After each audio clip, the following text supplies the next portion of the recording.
Hi, I'm Dr. Patricia Grabarek. And I'm Dr. Katina Sawyer, and welcome to Thriving at Work, a Worker Being podcast. You can learn more about us on our website, workerbeing.com, on our social media, or you can join and support our community at workerbeing.com/community. Today, we're going to be talking about the timing of physical activity. So, to start off, Katina, what time of day do you prefer to work out or be more physically active? It's a very good question, actually, because I prefer, in my brain, I prefer to just get it out of the way in the morning, because then I don't have to think about it for the rest of the day. And like, I feel like then I feel more relaxed about how the rest of my day is going to go, that I'm like not feeling like I still have to put in like a lot of energy once I'm done with the workday. But when it's actually more likely to happen, and when I think it actually fits better with my preferences for how my schedule works, evening is better. So I like the mental freedom that morning gives me, but in terms of how my schedule generally tends to be set up and what works for me better from a working and like leisure perspective of that, I think evening works better. So a complicated response, I guess, but I don't know. I'm similar to you. I think that's normal. Like, the idea of doing it first thing in the morning and just being done sounds amazing. Will I make myself get up to do that? No. Like, earlier than I need to for work or other things. So that's my downfall. It's like, in theory, I'm with you. Like, the idea of getting out of the way, not having to worry about it. But I always end up doing things more in the evening. It's kind of where I end up landing. Yeah, especially since we moved to Tucson. Brendan gets up in the morning for work early, but I also have a lot of collaborators who are on East Coast time. So both of us have meetings starting at 5 a lot of days. And so I'm not going to get up at like 3:30 in the morning.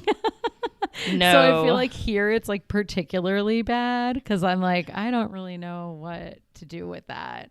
But then I've just been like, I'm still trying to figure out a routine here, and I haven't been great about it. So actually, this is a good reminder for me to at least try to get in a routine that's more consistent, because consistency does work, whether it's consistent morning or consistent evening. When I was doing consistent morning before, I was doing like 9 a.m. and I would start working at like 11 a.m. because I was just like more on a free flowing schedule. All my classes I taught were at night. And then I wouldn't end my work day until like way late. But that's because like I can handle getting up at like 8:30 to like start at 9 working out, but that's not a possibility anymore. So, but I think it's a good reminder, and I'm curious to see what the people who are scientists have to say. Yeah, well, actually, that leads me to one more question for you that can kind of tie into this, so that so we'll see kind of where you fall. Do you intrinsically love working out, or is it something you do for extrinsic reasons, which in this case, when they say extrinsic, it can be your health and things like that? I don't think that I am a person who feels like, I know there's some people that are like, I need to do this in my day or else I don't feel like alive or good, or my emotions are bad or whatever. I'm definitely not that way. It's more like something that I have to do, but not something that I really look forward to. I will say that I have more, I enjoy activities that aren't like off the rails more. So like I really like walking and walking places and getting like a good long walk in. I actually really enjoy, or hiking, not like crazy hiking, but things that are more walking based, that are longer, lower cardio activities I like. I just don't really like super high intensity cardio, and I like lifting actually. So maybe I just associate it with, I know that what works the best for me is more high intensity cardio, and I don't prefer that. So I tend to dread it more. But I'm definitely not like a runner or something. Like, I'm not a person that's like, I need my run. Like, no, not me. Yeah, I think I'm similar to you. Like, I'm not going to be the person that's running marathons, even though in a dream world I am that person.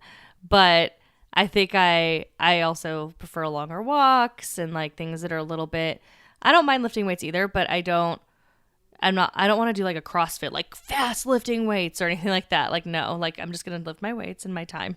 Right. So I'm with you. And that actually means that we are going to have a good takeaway for you from this article. Oh boy. Well, I'm excited. Ooh, Let's exciting. dive into something that could be exciting for me. Yes. So quick 3 takeaways. Number 1, light and vigorous physical activity done before the end of the workday actually increases your self-efficacy and thus increases your work focus. It's important to note that this is all going to be about what happens before the workday, because we know that physical activity at the end of the day is generally associated with good things, and I'll talk about that more in a second. But if you're thinking about if you should be active early in the day or during the workday, generally speaking, light activity and vigorous, like intense stuff that we hate, should be done earlier in the day. But there are some caveats. So either that's not one type of exercise, light and vigorous. Those are 2 different types. Yeah, they're 2 different categories. Okay. So light Gotcha. is, so it's basically they looked at Fitbits. So it's light would be lower heart rate than vigorous, and length of time and et cetera, right? So something that's like kind of low intensity. And then there's moderate activity, which is in the middle, obviously, and vigorous, which is the high end. Okay, cool. So I was like, point me in the 2. direction of a light, vigorous activity, but I guess that's not a thing. No, light activity and vigorous activity, not moderate activity. Okay. That being said, those of people that are more extrinsically motivated, so like you and I, where really we know we need to do it, it's better for our health, etc., we report higher levels of self-efficacy and better work focus on days that we engage in moderate physical activity during the day or before, the workday's over. So in the morning or during the day. But that doesn't work if we do vigorous physical activity. If we do something really intense, then that messes us up. And we are not as focused. Interesting. So moderate is better for people who are more oriented towards this in the way we are. Yes. Okay. And then for people who have that really high intrinsic motivation, the people that are like, I love to work out, this is like the best thing ever, they benefit from the vigorous physical activity. So they, if they have vigorous physical activity before work or during the workday, then they tend to feel, more confident, that self-efficacy goes up, and then they tend to have more work focus. But if they do moderate physical activity, it's actually a disadvantage to them. So like more so even than for us, but it makes them less focused. Interesting. Okay. Well, I'm really curious to hear how this all works and operates from like what's the explanation, because there's some kind of maybe not counterintuitive, but just things I haven't heard before. Yeah, that's why I thought this article was interesting. It's like fairly straightforward, but just things we haven't really thought about or discussed. So if we dive in, first of all, I laughed when they defined physical activity, because I know that you have to define it in a paper, but it made me laugh so hard and I wrote it down because I just wanted to read it. Oh, God. So physical activity refers to the bodily movement produced by skeletal muscles that results in energy expenditure. Wow. I don't know why I think that's so funny, but it's just so formal. Move your skeleton, folks. Skeleton. Yeah. So I love Halloween. that. But anyways, I mean, it makes sense, obviously. But I thought it was funny. But anyways, the reason why this study was focusing on during the workday or before work is because a lot of research has focused on post-work daily activity or daily activity on the weekends. So if you're working out at night or working out on the weekend, there's a lot of research that already tells us that's great for your physical health, that's great for your psychological health. Studies show that it helps promote recovery, so like reducing your stress levels at the end of the day. It helps employees come to work energized and recovered. So actually the fact that you're doing your workouts at night is positive, and the research backs that up 100%. Awesome. Okay, well that's really good to know. And so I don't have to like feel bad and try to change it. Yeah, don't feel bad. Don't worry about having to change it. Especially if you want to do more intense workouts, given that you are not an obsessed with workout person, you should not add that to your day. Okay. So basically then what they did is they were looking to see again, what time of day, how does that impact people's focus? And so they know in the research that physical activity can increase somebody's like confidence, self-efficacy, like they feel like more like I can do this attitude, right? So in theory, some physical activity might help boost someone's focus because if they're feeling really good and confident, they might be more focused. However, if you're working out because you feel like you have to work out and you need to work out, that actually could be a detriment to your focus because you're using a resource of self-regulation. So you're having to like make yourself do this thing. You're forcing yourself to do this activity, and therefore it could actually cause you to feel maybe potentially less effective, or because you're just tired, you're losing resources by making yourself do this behavior. And then that can lead to you not being as focused. So that's kind of an important distinction, is whether or not you like it as to how much focus it's going to impact in your day. Yeah. So it's kind of like people would probably think that the way to quantify the amount of energy that you expend doing those activities would just be physical. But I guess what they're highlighting is that there's a mental component to it as well. Mm-hmm. So it's not just, oh, if you do this, then it will help you to feel better. I think like the general message is like, there's this blanket statement around this helps everybody in the same way. Like, oh, if you're feeling tired, the best thing to do is like get up and move around. And that's not set to say that that's not the case to some extent, but it feels like here, there may be some varied degrees with which that works depending upon who you are and what you're doing. Exactly. Yes, that's 100% right.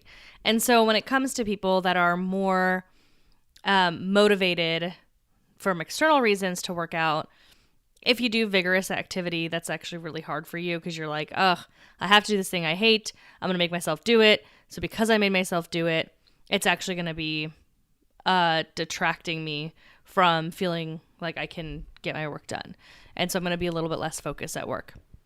But if I do a moderate workout, so I know I need to work out, I know it's good for me, but I'm less motivated as a person that doesn't love the workout to push myself into vigorous activity, right? I don't like doing that. I don't like the way it feels. I don't want to do it. So that's the hard part. But if I do, like you were saying, like a really long walk, that's maybe a little bit more challenging, maybe you get a little bit of a sweat going, but nothing wild, you then actually do well. Like that's good for you because then you come back and you're like, oh, like I did it. Cool. Let's move on, right? I feel confident. I feel more self-efficacious because I've done this activity that I know I should do. But I haven't destroyed myself doing it, right? I don't feel bad because I forced myself to do something that I hate.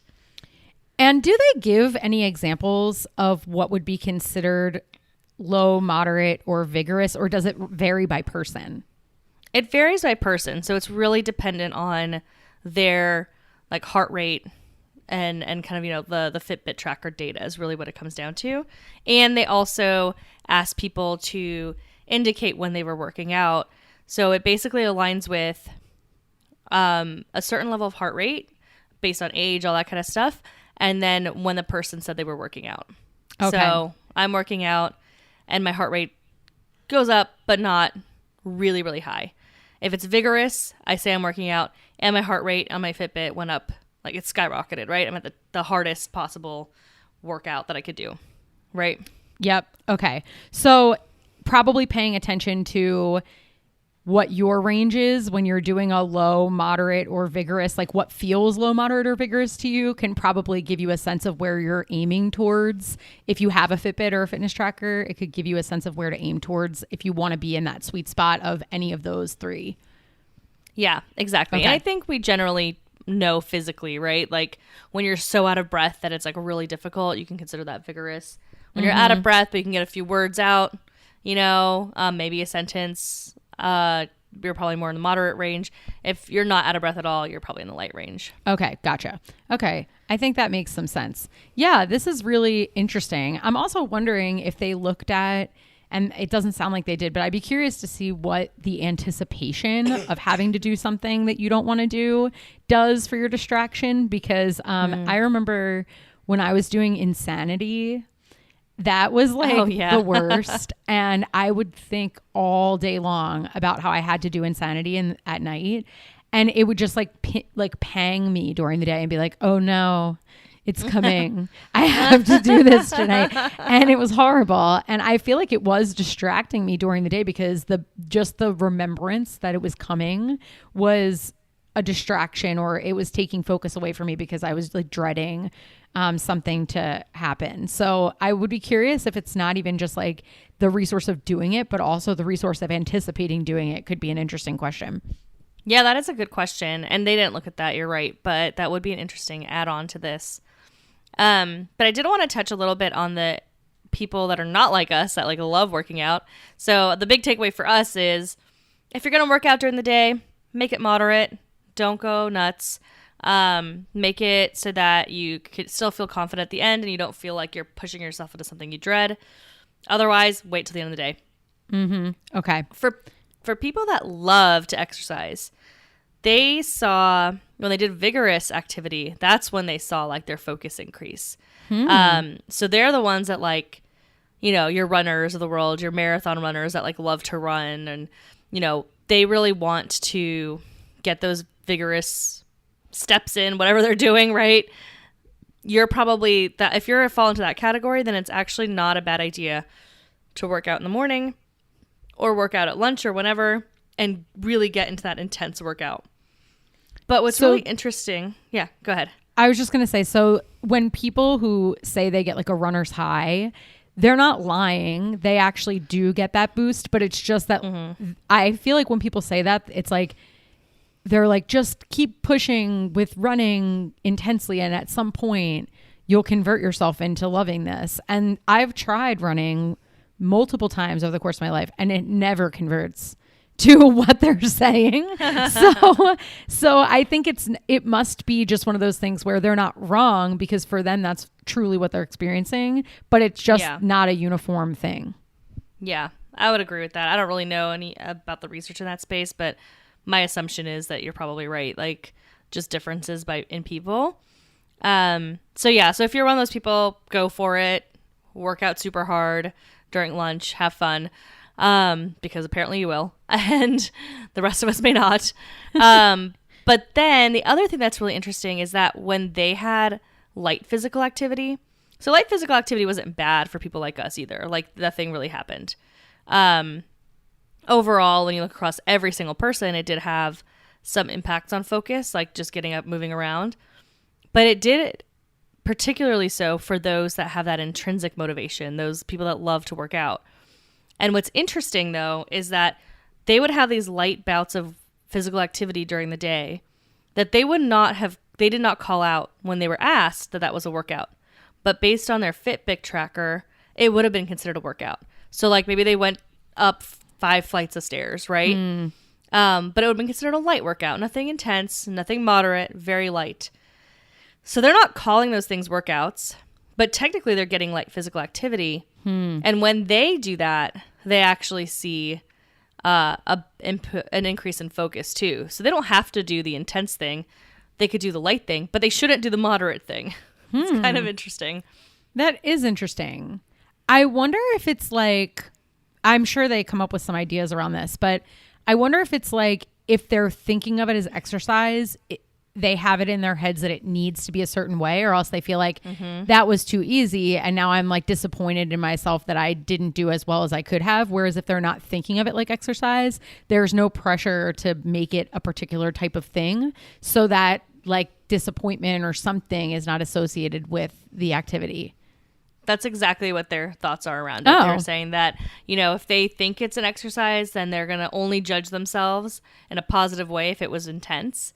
But then when it's moderate, that's like a bad judgment, right? Like, oh, I didn't work as hard as I could have. And that is probably going to lead to that lower self-efficacy, lower focus, versus if they, just walk around, then it's like, oh, great, I walked around, like bonus, but not really thinking about it as exercise. Okay. That makes sense to me, obviously, because that was what I thought. So, okay. Yeah.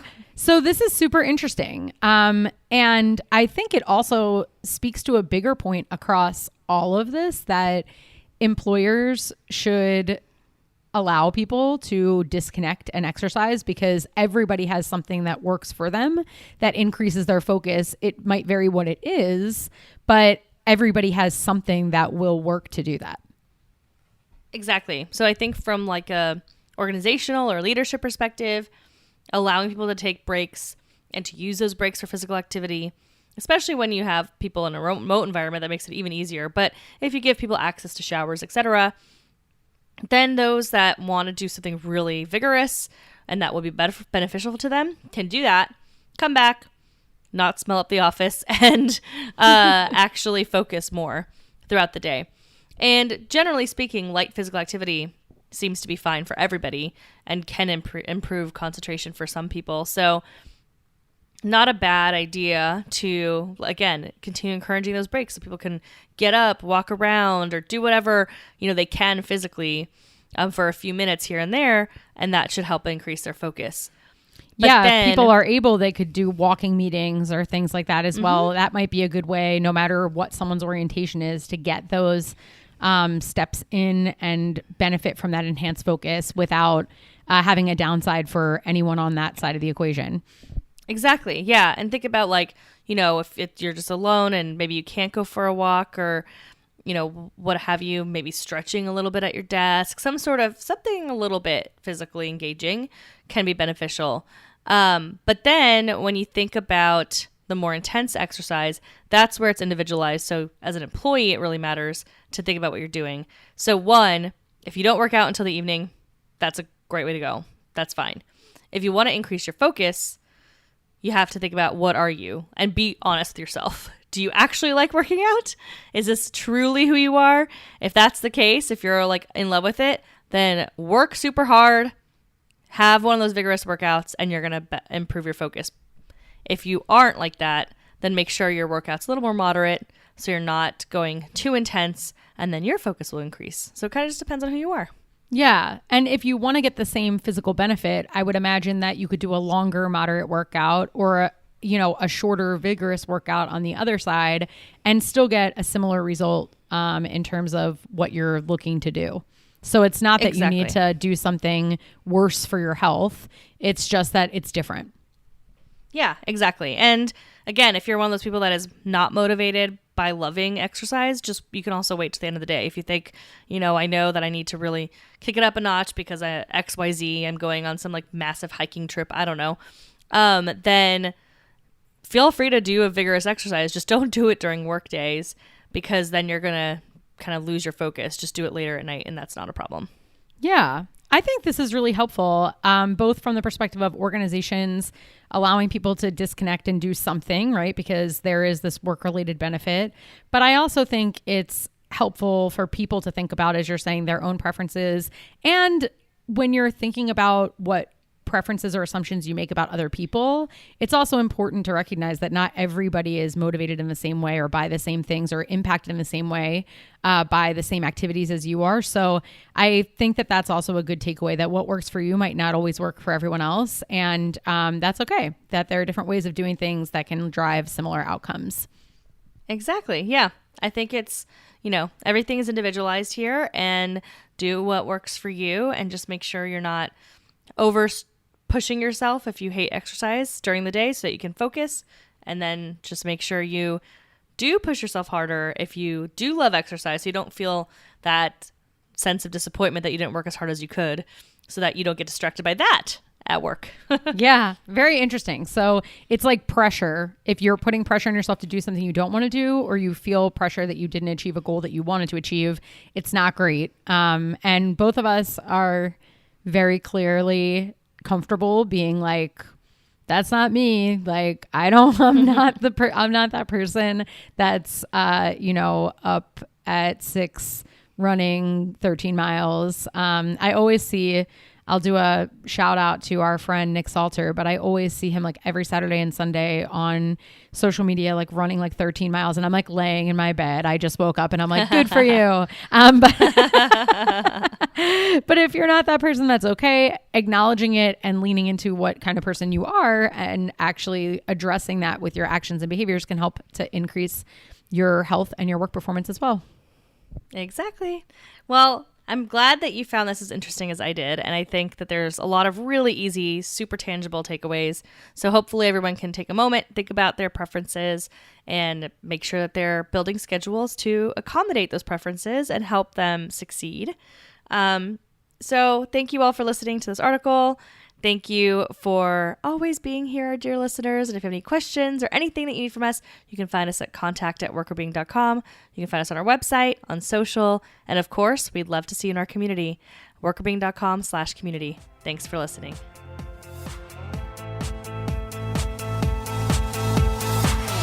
Thriving at Work is hosted by us, Dr. Patricia Grabarek and Dr. Katina Sawyer, and produced by Allie Johnson.